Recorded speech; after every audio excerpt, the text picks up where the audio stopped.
Salut les amis, j'espère que vous allez bien. Donc aujourd'hui, je vais parler du match du Real Madrid contre Osasuna. Donc le Real qui a joué à domicile contre une équipe qui n'a pas existé. Vraiment, Osasuna n'a pas existé pendant tout ce match. Alors que le Real a réalisé plus de 18 tirs, Osasuna en a réalisé 2 tirs et aucun des deux n'est cadré. Le premier tir arrive à la fin de la première période, donc une minute à récupérer pour additionnel. Le second tir également dans le même scénario. C'est triste, vraiment c'est triste parce que c'est cette équipe, je vous rappelle, qui nous avait battu 4 buts à 2. C'est vrai, vous allez me dire que ce n'était pas vraiment l'équipe A du Barça, on avait mis des remplaçants. Mais ils avaient quand même réussi à marquer 4 buts, les amis. Boudimir nous avait mis 2 buts, 2 buts.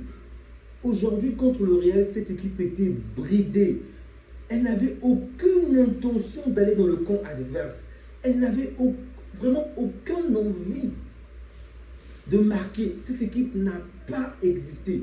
Depuis que ce championnat a commencé, je n'ai jamais vu une équipe aussi nonchalante. Là, je vous assure. Qu'est-ce que je dis depuis le championnat, non, pardon. Depuis que toutes les compétitions ont commencé cette saison. Comment c'est possible?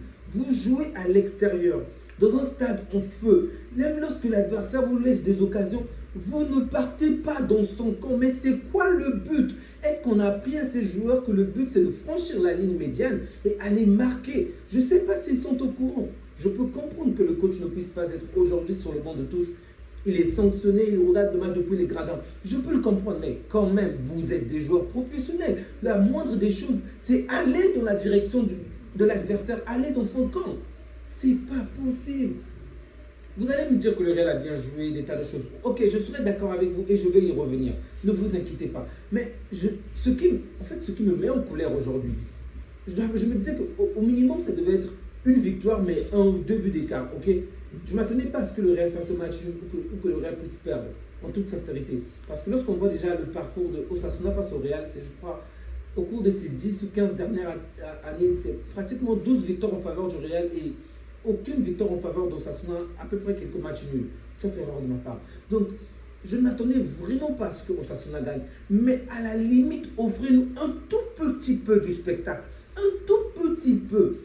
Mais cette équipe n'a vraiment, alors là je vous dis, vraiment pas existé. Alors là, pas du tout. Il n'y a eu aucune action où tu pouvais te dire, tiens, voici, ça peut rentrer. Aucune. À la limite, une seule, oui, une seule pendant la seconde période, où c'est Rudiger qui réalise un arrêt vraiment décisif. Bravo, mais sinon, dans l'ensemble du match, waouh, Osasuna a été tellement nul. On va parler du Real. Vraiment, déjà, bravo à Carlo Ancelotti qui a relevé ses joueurs par rapport à la défaite en Ligue des Champions. Bravo à eux. Ce n'est pas toujours évident. Aujourd'hui, ils ont fait le taf.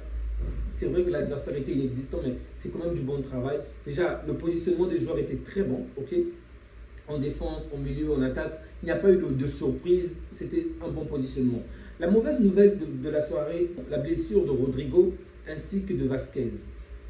Ces deux joueurs sont sortis sur blessure, donc c'est peut-être ça la mauvaise nouvelle. Et c'était vraiment triste pour Rodrigo parce qu'il avait bien commencé son match et on a même vu de quelle manière il était quand même triste. Ok, il a énormément pleuré, c'était difficile à voir, mais bon, c'est aussi ça le foot, malheureusement, ça peut arriver à n'importe qui. Donc Vasquez, Militao et Rodrigo qui sont sortis. Les 3 joueurs sur blessure. J'espère pour eux qu'ils vont rapidement se rétablir et nous affronter dans les meilleures conditions afin qu'on les chicote. Donc, le Real Madrid qui a été affaibli depuis la première période, rendez-vous compte. Et cette équipe, je me disais que en fait, Carlo vient de jouer toutes ses cartes, ok? Pratiquement toutes, parce que vous avez droit jusqu'à 5 remplaçants. Et là, il en avait épuisé déjà 2 parce que Vasquez va sortir juste pendant la pause. Militao, Vasquez va sortir mais pendant la pause. Et donc, l'adversaire a déjà réalisé des remplacements. Mais du côté de Osasuna, on n'a rien vu. Rien du tout. Bref, c'était compliqué pour cette équipe d'Osasuna parce qu'elle ne faisait que subir et subir. Mbappé, je ne dirais pas qu'il a été transparent. Il n'a pas été mauvais comme d'habitude. Il a été pas non plus très bon, mais il a vraiment participé. Ok, il était même très altruiste à certains moments du match, surtout en première période. Il était très altruiste. Mais ses coéquipiers ne le trouvaient pas. Ok, donc c'était du genre, c'était facile pour lui, par exemple, de trouver Vinicius, de trouver Bellingham, de trouver un autre joueur. Mais lorsque c'était dans le sens inverse, c'était très difficile. Et même son positionnement au milieu n'est pas bon. Vraiment, ce n'est pas du tout bon. Facilement, on voit Bellingham réaliser de meilleures courses que lui, se retrouver en avant, alors que c'est lui le 9. On voit en deuxième période, donc je peux comprendre que Vinicius avait déjà marqué au moins un ou deux buts.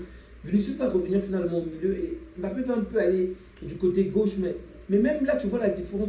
Vinicius facilement se retrouve vraiment au centre, vraiment en avant par rapport à lorsque Mbappé est dans l'axe, lorsque Mbappé joue au poste du 9 en tout cas. Donc, il n'est vraiment pas très bon dans ce poste-là. Il va peut-être s'améliorer. Ok, on va l'accorder en tout cas le temps qu'il faut. Moi, en tout cas, supporter, il a tout son temps. Mais pour l'instant, il n'est pas encore exceptionnel. Il fait de bonnes choses petit à petit. Il a déjà retrouvé un meilleur état, on va dire, par rapport au match dernier, mais ce n'est toujours pas suffisant. D'ailleurs, on l'a vu. Dès que l'arbitre a sifflé la fin du match, il n'a pas tardé sur le stade. Il est directement entré au vestiaire pour dire qu'il n'était pas content parce qu'il est heureux que son équipe puisse gagner, bien évidemment. Mais dans un match comme ça, là où ton coéquipier Vinicius réalise jusqu'à un triplé, tu n'arrives même pas à marquer, ni à être décisif à travers une passe, c'est compliqué. C'est vrai qu'il a réalisé un moment, je crois, deux belles passes à Vinicius, mais c'est Vinicius qui n'a également pas su terminer ses actions, mais il aurait pu au moins marquer ou faire une autre passe décisive à un autre joueur. Bellingham, aujourd'hui, qui traversait jusque-là une grande crise de but, a finalement marqué. Bravo à lui. En fait, les joueurs du Real croyaient qu'ils avaient en face de le Barça parce que il joue contre une équipe, souvenez-vous, je répète, c'est la seule équipe qui nous a battu jusque-là en championnat. Et cette équipe était habillée en rouge-bleu. Donc, dans leur tête, ils étaient vraiment matrixés. On tape cette équipe, c'est comme si on a tapé le Barça. Donc, ils se sont donnés à fond et ils ont chicoté Osasuna, vraiment chicoté Osasuna. C'est pas pour rien qu'ils ont donné cette équipe 4-0, rendez-vous compte. Donc, le 4-0 qu'on avait tapé au Real, ils se sont dit, on va tout remettre sur cette équipe qui a réussi à battre le Barça. Bravo, vous avez obtenu votre petite vengeance. Donc, le Real revient à 6 points par rapport à Barcelone. Donc, sachant qu'ils ont un match au moins, ok, nous on va jouer demain. Donc, on a intérêt à gagner, sinon l'écart va vraiment se restreindre. Cette équipe qui a été quand même intéressante, Bellingham qui a été intéressant, bon match de Bellingham, buteur, Valverde qui a joué à son poste, il a été une fois encore intéressant, Camavinga. En fait, ce match est tellement difficile à débriefer parce que je peux vous dire à l'instant que tous les joueurs du Real ont été bons, même les défenseurs. Un joueur comme Raúl, il s'appelle comment déjà, Raúl Asensio, c'est un nouveau de la Castilla apparemment, qui est rentré aujourd'hui. Il a fait un excellent match, une excellente passe. Waouh, c'était très beau. Diaz également qui a fait de très bonnes choses. Hendrik qui est entré avec peu de temps, il a fait de très bonnes choses. Dans l'ensemble, le Real a été bon, ok. Ils étaient plus les tocards qu'on a vus pendant ces derniers temps. Mais d'un autre côté, je suis un peu mitigé parce que, comme je le dis, l'adversaire n'a vraiment pas joué jusque-là. Je ne minimise pas le match du Real, je précise. Ce n'est vraiment pas pour minimiser le match du Real, mais l'adversaire n'a juste pas existé. À la fin du match, je me suis demandé, mais à quel moment le match de Sasuna va commencer? À quel moment? Parce que du début jusqu'à la fin, on n'a vu qu'une seule équipe aller de l'avant, qu'une seule équipe rechercher des buts. En fait, la seule chose dans ce match que j'ai trouvé peut-être, on va dire, pas stimulante, mais la seule surprise dans ce match, c'était de voir autant de joueurs blessés du côté du Real. Vraiment, je vous assure que c'était la seule chose. Je pouvais m'attendre que le Real puisse marquer énormément de buts puisque l'adversaire ne voulait rien d'autre que, je ne sais pas moi, se faire des passes et donner la balle à l'adversaire. Bref, le Real a gagné 4-0, c'est largement mérité. Bravo à eux. J'espère qu'ils vont être en meilleure forme pour qu'on les chicote. Donc, cette trêve internationale va certainement être une bonne chose pour le Real. Peut-être que certains joueurs vont se rétablir, vont revenir plus en forme. Ok.